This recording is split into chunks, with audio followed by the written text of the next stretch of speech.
하나님의 말씀은 시편 50편 14절에서 23절의 말씀입니다. 감사로 하나님께 제사를 드리며 지극히 높으신 자에게 내 소원을 갚으며 환난 날에 나를 부르라. 내가 너를 건지리니 네가 나를 영화롭게 하리로다. 악인에게는 하나님이 이르시되 내가 어찌 내 율례를 전하며 내 언약을 내 입에 두느냐.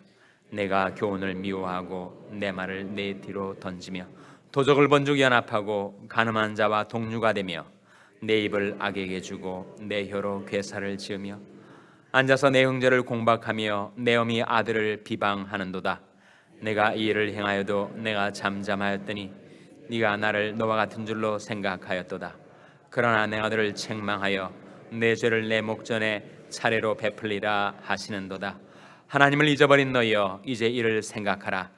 그렇지 않으면 내가 너를 찢으리니 건질 자 없으리라. 감사로 제사를 드린 자가 나를 영화롭게 하나니 그 행위를 옳게 하는 자에게 내가 하나님의 구원을 보이리라. 아멘. 할렐루야. 저희 평강의 복을 기원하는 마음으로 샬롬 인사 나누시기 바랍니다. 샬롬. 샬롬. 간밤에 천둥과 번개가 치고 그리고 비가 많이 왔는데도 불구하고 담대하게 하나님의 전에 잘 나오셨습니다. 생활에 좀 불편이 있을지 모르지만 감으로 메마른 땅에 단비가 아닐 수가 없죠. 우리들이 메마른 심령에도 자비로우신 하나님께서 우리 주 예수 그리스도의 이름으로 말미암아 우리에게 풍성한 성령의 단비를 내려주시고 축복의 소낙비를 부어주시기를 주님의 이름으로 축원합니다. 연초를 맞아 우리가 특별 새벽 기도를 하면서 축복과 부흥의 길로 나가라라는 큰 주제하에 그 길로 행할 수 있는 6 경로를 우리가 아침마다 생각해 보고 있습니다. 첫날 첫 번째 경로가 뭐였죠? 회개입니다. 우리는 회개를 통해서 하나님이 예비하신 축복과 부흥의 길로 나아갈 수가 있습니다. 두 번째 경로 무엇입니까? 기도입니다. 우리는 기도를 통해서 혹 우리 앞에 어떤 난관이 놓여 있다 할지라도 기도로 난관을 돌파해 갈 수가 있습니다. 세 번째 경로 무엇이었습니까? 바로 말씀이죠. 우리는 하나님의 말씀을 의지해서 그 말씀이 비춰주는 그 빛을 따라 그 말씀이 보여주는 그 힘을 힘입어서 우리는 하나님께서 예비하신 길로 나아갈 수가 있습니다.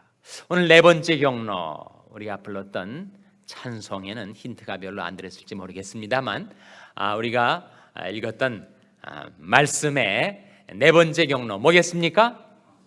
감사입니다. 이제는 여러분이 다 파악을 하고 계시는군요. 감사.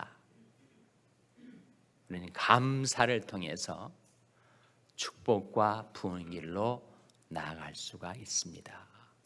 감사는 패시브, 수동적인 것이 아니에요. 감사는 강력한 효능을 지니고 있습니다. 감사에 부어주는 하나님의 은혜와 축복이죠. 우리 장로교인들은 웨스트민스터 신앙고백을 중시하고 거기에 관련된 장로교 대요리문답, 소요리문답이라는 신앙의 가르침을 귀히 여깁니다. 그 1조가 무엇인가? 대요리문답도 마찬가지, 소요리문답도 마찬가지. 가장 많은 장로교뿐만 아니라 그리스도인들에게 많이 알려진 제1조 1항 내용이 뭐죠? 사람의 제일 가는 목적이 무엇인가? chief end가 무엇인가? 답이 문답이니까 질문이 나오면 답이 있지 않겠어요? 답이 무엇입니까? 답은 하나님을 영화롭게 하고 그를 영원토록 즐거워하는 것이다. 사람이 chief end, 사람이 제일 가는 목적은 to glorify God and to enjoy Him forever. 하나님을 영화롭게 하고 그를 영원토록 즐거워하는 것. 근데 어떻게 하나님을 영화롭게 할 것인가? 성령 우리에게 가르쳐 주시기를 그런 좀 먹든지 마시든지 무엇을 하든지 다 하나님의 영광을 위하여 하라고 하셨는데 어떻게 살아가는 삶이 하나님을 영화롭게 하는 삶인가, 그것을 우리에게 보여주고 있는 것이 오늘 본 말씀 14절과 15절입니다. 다시 한번 같이 읽겠습니다. 시편 50편 14절 15절 말씀 다시 한번 같이 읽겠습니다. 시작. 감사로 하나님께 제사를 드리며 지극히 높으신 자에게 내 소원을 갚으며 환난 날에 나를 부르라. 내가 너를 건지리니 네가 나를 영화롭게 하리로다. 네가 나를 영화롭게 하리로다. 우리가 하나님을 영화롭게 하고 하나님께 영광 돌릴 수 있는 세 길이 나와 있는데, 첫째로 감사로 하나님께 제사를 드리라. 둘째로 지극히 높으신 자에게 내 소원을 갚으라. 셋째로 환난 날에 나를 부르라. 내가 너를 건지리라 하는 것입니다. 첫째가 바로 감사로 하나님께 제사를 드리라. 우리가 우리 마음으로 하나님께 감사하고, 우리 입술로 하나님께 감사하고, 찬송으로 하나님께 감사하고, 물질로 하나님께 감사하고, 우리의 삶을 들여 하나님께 감사하는 그 감사가 얼마나 하나님을 기쁘시게 하는 것인지, 하나님을 영화롭게 섬기는 것인지 우리는 다 알지 못해요. 근데 시편 69편 30절 31절에 보면 우리가 생활 속에서 감사하고 찬송하며 사는 삶이 하나님 앞에 황소, 곧 뿔과 굽이 있는 황소를 잡아 바치는 것보다 우리 하나님을 더 기쁘시게 하는 것이 될 것이다 라고 말씀해 주고 있어요. 우리가 감사하는 삶이 하나님을 얼마나 기쁘시게 섬기며 영광을 돌리는 삶인지를 성경은 우리에게 가르쳐 줍니다. 둘째로 무엇이에요? 지극히 높으신 자에게 내 무엇을 갚으라고요? 내 서원을 갚으라. 서원이 뭐죠? 서원은 우리가 하나님께 드린 약속입니다. 사실 우리 역시 하나님의 약속을 의지하여 살아가는 자들인데, 우리는 하나님께 드린 약속을 자주 잊어먹고 살아갑니다. 네, 서원을 잊지 말라. 서원을 기억하라. 하나님께 드렸던 서원을 갚으라, 이행하라고 말씀하고 있어요. 서원의 구조를 보면 소원 파트가 있고 약속 파트가 있습니다. 하나님 제게 이렇게 해주시면 소원이죠. 소원을 아뢰는 겁니다. 그러면 제가 이렇게 살겠습니다. 약속 파트. 그렇게 두 부분으로 구성되어 있어요. 대표적인 서원하면 창세기 28장에 나온 야곱의 서원입니다. 야곱이 자기 꾀를 의지하여 살다가 큰 낭패를 당하여 바다난 아람 땅으로 피신할 때, 그때 서원을 드렸어요. 이렇게 서원합니다. 하나님이 나와 함께 계시사 나의 가는 길에 나를 지키시고 보호, 내 먹을 양식과 입을 옷을 주시고 공급, 나로 무사히 평안히 내 아버지 집으로 돌아오게 하시오면 기환. 이 세 가지 소원이죠. 정말 절실한, 야곱의 형편에서는 가장 절실한 세 가지 아니겠어요?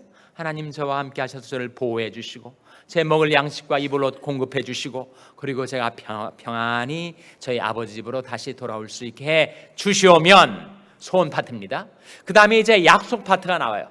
그렇게 하나님께서 저희 소원을 들어주시면 제가 하나님만을 경배하며 섬겠습니다. 첫째, 내가 누워 잔 이 돌, 이것이 하나님의 전이 될 것입니다. 그리고 하나님께서 내게 주신 모든 것의 10분의 1을 반드시 하나님께 드리겠나이다. 그 야곱이 소원이 세 가지로 나타납니다. 하나님만을 섬기겠습니다. 하나님의 전을 중심으로 내가 신앙생활 하겠습니다. 하나님께서 내게 주신 모든 것의 10분의 1을 반드시 하나님께 드리겠습니다. 11조의 약속이죠. 우리가 그 이후에 야곱의 생애 가운데 하나님께서 그의 소원을 들어주시고 야곱은 그의 서원을 이행을 합니다. 그래서 지금도 우리와 다를 바 없이 정말 인간적인 성정, 욕망, 그리고 온갖 결함과 문제투성이었던 야곱이 아브람과 이삭과 야곱을 잇는 믿음의 새 위대한 조상, 믿음의 계대를 이어갔던 인물이 되지 않았습니까? 저와 여러분도 인생을 살면서 내 인생의 일대 위기 속에 빠져들었을 때 하나님께 드렸던 어떤 소원이 있을 거예요. 저도 물론 있습니다. 그 소원을 하나님께서 들으셔서 여러분이 소원을 만족해 하시고, 그리고 여러분을 그 위경에서 건져 주셨던 경험을 하신 분들이 계실 거예요. 하나님 신실하게 우리 소원을 응답해 주셨다면 이제는 우리 편에서 하나님께 드렸던 약속을 신실하게 이행해야 되지 않겠습니까? 근데 우리는 참 초심을 잃어버리기가 쉽고 옛날을 잊어버리기가 쉬워요. 형편이 나아지면 우리가 하나님께 드렸던 약속을 우리는 까마득히 잊고 살 때가 있습니다. 그래서 서원은 환경이 달라져도 잊어버리지 말고, 혹시 그 서원을 이행하는 과정에 인간적인 단견으로 손해를 보는 것 같아도 반드시 이행하라고 성경은 우리에게 가르칩니다. 차라리 선을 하지 않는 게 낫지 선을 해놓고 잊어버리며 사는 것은 합당치 않다. 그래서 저는 날마다 제가 하나님께 드렸던 소원을 저희 기도의 제목 속에 포함시켜서 저 스스로에게 제가 하나님께 어떤 약속을 드렸는지를 상기시킵니다. 제가 그렇게 아쉽고 절실할 때 하나님께 울부짖으며 들었던 소원을 이제 형편이 좀 좋아졌다고 제가 잊지 않도록 나 스스로에게 그 소원을 상기시키는 거예요. 기도 제목으로 삼아서 아침마다 하나님 앞에 기도합니다. 지극히 높으신 자에게 내 소원을 갚으라. 그것이 하나님을 영원롭게 섬기는 길이라고 말씀해 주는 것이죠. 세 번째가 무엇입니까? 환난 날에 나를 부르라. 내가 너를 건지리니 네가 나를 영화롭게 하리로다. 사람은 누구나 인생을 살다가 내 발이 환난에 빠질 때가 있는데 그때 낙심하지 말고, 포기하지 말고, 체념하지 말고, 절망하지 말고 돌이켜 하나님을 향하여 부르짖으라. 환난 날에 나를 부르라. 내가 너를 건지리라. 그 일을 통해서 하나님의 영광을 나타내시고 하나님이 영광을 받으시겠다고 말씀하는 것이 아니겠습니까? 하나님께서 은혜로 이루신 2016년도 새해를 살아가면서 우리가 항상 평탄하게, 순적하게, 마음먹은 대로 내 생활이 그렇게 득의하며 득의양양하게 살아가게 되지만은 않을 거예요. 우리에게 형통한 날이 있겠지만 또 곤고한 날이 있을 것입니다. 형통한 날에는 기뻐하고 곤고한 날에는 생각하라. 하나님이 이 두 가지를 병행하게 하사 사람은 능히 자기 장래일을 헤아려 알지 못하게 하셨다고 하셨습니다. 왜 하나님께서 계속 형통한 날만 주지 않고 때때로 곤고한 날을 주시는가? 계속 사람이 형통하면 그 사람은 망하기가 쉽습니다. 자기도 모르게 그 마음이 자고해지고 교만해져서 교만은 패망이 선봉이니 잘 나가다가 고꾸라지기가 쉬우니까 때때로 하나님께서 우리가 곤고한 날을 통과하게 하셔서 내 마음을 낮추시고 조심하며 방심하지 않게 살게 주신다는 거죠. 그래서 성경은 말씀하기를 너희 중에 고난당하는 자가 있느냐 저는 기도할 것이요 너희 중에 즐거워하는 자가 있느냐 저는 찬송할지니라. 기도하며 찬송하며 범사에 감사하며 살아가는 것, 그것이 축복과 부흥일로 나아가는 경로입니다. 왜 하나님께서는 감사에다가 그런 중요한 효능을 넣어두셨을까? 야고보서 1장 말씀 기억하실 거예요. 형제들아 너희가 여러 가지 시험을 만나거든 온전히 기쁘게 여기라. 이는 너희 믿음의 시련이 무엇을 만들어내는 줄 너희가 알미라고 했습니까? 인내를 온전히 이루라. 이는 너희로 온전하고 구비하여 조금도 부족함이 없게 하려 함이라. 사람이 인내가 없으면 아무리 재능이 번쩍이고 능력이 있는 것 같아도 인내가 부족하면, 꾸준함이 부족하면 그는 온전치 못하다. 그 성경은 말씀해요. 그런데 인내를 어떻게 기르는가? 어떻게 꾸준한 인생을 살 수가 있는가? 그것이 바로 시련을 통해서 얻어지는 유익이라는 것입니다. 이는 너희 믿음의 시련이 인내를 만들어낸 줄을 너희가 알미라. 야고보 장로가 그렇게 말했다면 바울 사도는 로마서 5장에 다음과 같이 말하지 않습니까? 이러므로 우리가 환난 중에도 즐거워하나니 환난은 인내를, 인내는 연단을, 연단은 소망을 이루는 줄 알미로라. 우리가 범사에 감사할 수 있는 이유, 시련이 다가와도 우리가 환난을 당해도 감사할 수 있는 이유, 그것은 바로 그 시련과 환난을 통하여 하나님께서 우리에게 주시는 특별한 은혜와 유익이 있기 때문에.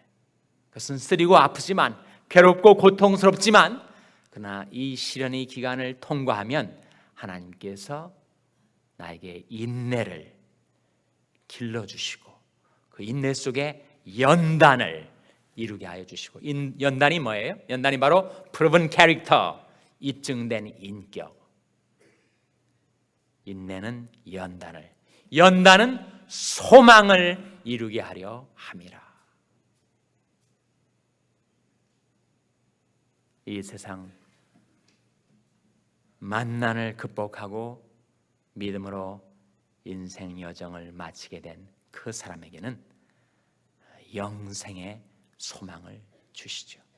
소망의 하나님이 모든 기쁨과 평강을 믿음 안에서 너에게 충만케 하사 성령의 능력으로 소망이 넘치게 하시기를 원하노라.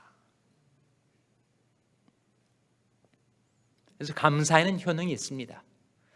분명 우리 새해에도 형통한 날도 있겠지만 곤고한 날이 닥쳐올 때가 있을 것이고, 우리가 즐거워하는 일도 생기지만 우리가 고난을 당할 때도 있을 터인데, 어떻게 그 모든 일들을 우리가 다 견뎌낼 수가 있는가? 그리고 하나님이 예비하신 축복과 부흥일로 나아갈 수가 있는가? 바로 감사로. 그래서 23절 말씀 보시기 바랍니다. 시편 50편 23절 말씀 같이 읽겠습니다. 시작. 감사로 제사를 드리는 자가 나를 영화롭게 하나니 그 행위를 옳게 하는 자에게 내가 하나님의 구원을 보이리라. 왜 감사로 제사를 드리는 자가 하나님을 영화롭게 하는 삶을 사는 것인가? 그 이유가 무엇입니까? 사실은 믿음 없으면 감사 못합니다. 아니, 괴롭고 쓰리고 좌절과 실패를 경험했는데 어떻게 해서 감사할 수가 있단 말입니까? 내게 믿음이 없다면.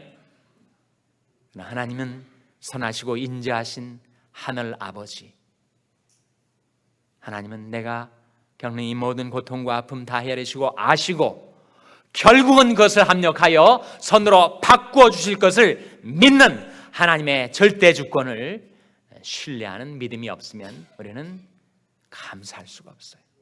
이것도 우연히 발생한 것 아니고, 이것도 하나님의 주권 속에 있는 것이고, 이것은 현재는 내가 아프고 쓰리지만 그러나 하나님께서는 것을 결국 합력하여 선으로 바꾸어 주시리라는 하나님의 그 인자하심과 선하심, 그 신실하심과 능력 많으심에 대한 하나님께 대한 믿음이 없으면 우리는 감사를 못하죠.